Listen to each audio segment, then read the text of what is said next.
જય આદિવાસી। આભાર બધાનો।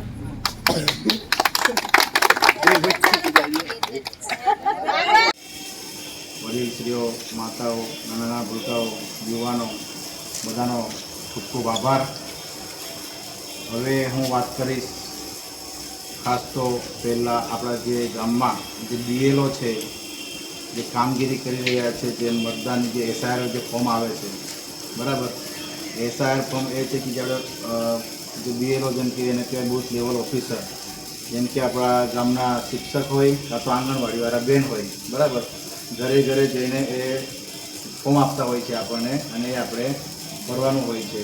જેમ કે એને તમે સમજાવ્યો છે કે આધાર કાર્ડ પ્રમાણે આપણું અંદર જન્મ તારીખ લખો, આધાર કાર્ડ પ્રમાણે જે કેવાયસી નંબર તે લખો, અને તમારા જે બી રિલેશનમાં માતા પિતા હોય એનો નંબર લખો, કેવાયસી લખો, અને એટલું કરીને નીચે સહી કરીને એક ફોટો આપણે આપી દેવાનો છે। તમામનું બધું પતી ગયું છે કે બાકી છે? પતી ગયું છે ને? જેનું ના પત્યું હોય ને તો વહેલી તકે એ વસ્તુ આપણે કરી લેજો, બરાબર। એસઆઈઆરનું ફોર્મ શું છે કે 4 તારીખ સુધી એનું વેલિડ છે।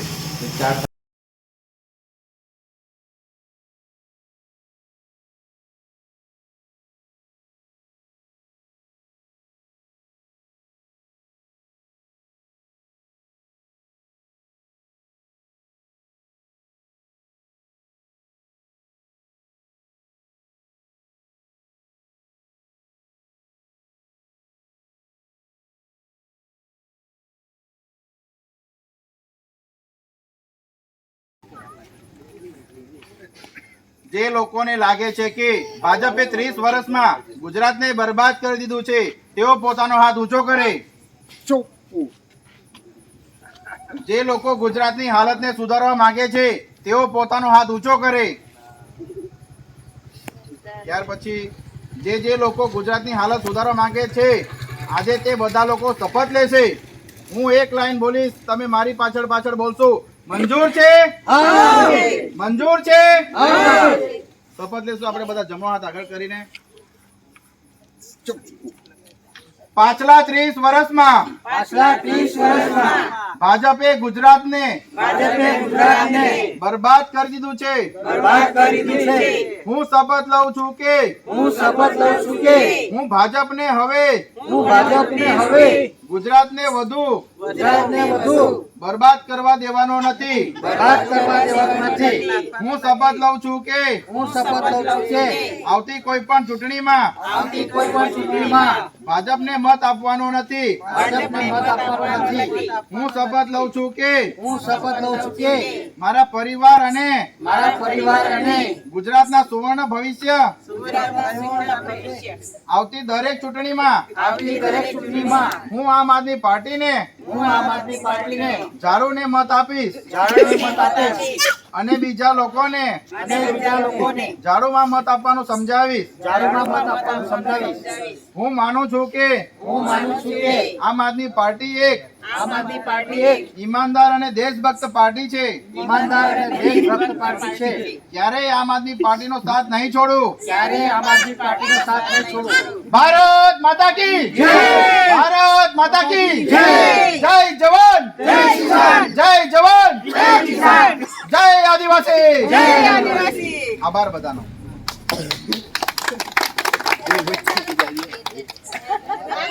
આજ રોજ તારીખ 26/11/2025ના રોજ નર્મદા જિલ્લાના આમલેથા જિલ્લા પંચાયતના ગામકુવા ગામે આમ આદમી પાર્ટી દ્વારા મિટિંગ યોજવામાં આવી। મિટિંગમાં જે ચર્ચા થઈ એ બાબતે હું તમને જણાવવા માગું છું। તે પહેલાં હું મારો ઇન્ટ્રો આપું। હું કૌશિક વસાવા, આમલેથા જિલ્લા પંચાયત પ્રભારી। મિત્રો, અહીંયા મિટિંગમાં જે વાત થઈ, પહેલાં તો જે બીએલઓ છે આપણા ગામના, જેમ કે શિક્ષક હોય કાં તો આંગણવાડીવાળા બહેન હોય, તે બીએલઓ ઘરે ઘરે જઈને ફોર્મ આપે છે અને ફોર્મ આપણે ભરીને પાછું આપણે પરત એમને જમા કરવાનું રહે છે। તો વહેલી તકે એ કાર્ય પૂર્ણ થાય એ બાબતે ચર્ચા કરી કે કોઈનું ફોર્મ આપણું રહી ના જાય, અને સાથે સાથે જે ગામના જે બીએલએ છે, બૂથ લેવલ એજન્ટ, તે સાથે રહીને કાર્ય પૂર્ણ કરે છે એ બાબતે અમે ચર્ચા કરી। અને ત્યાર પછી જે કમોસમી વરસાદમાં જે પાક નુકસાની થઈ છે તો તે બાબતે પણ ચર્ચા કરી કે જેનું પાક નુકસાન થયું હોય તો વહેલી તકે ફોર્મ ભરી દે.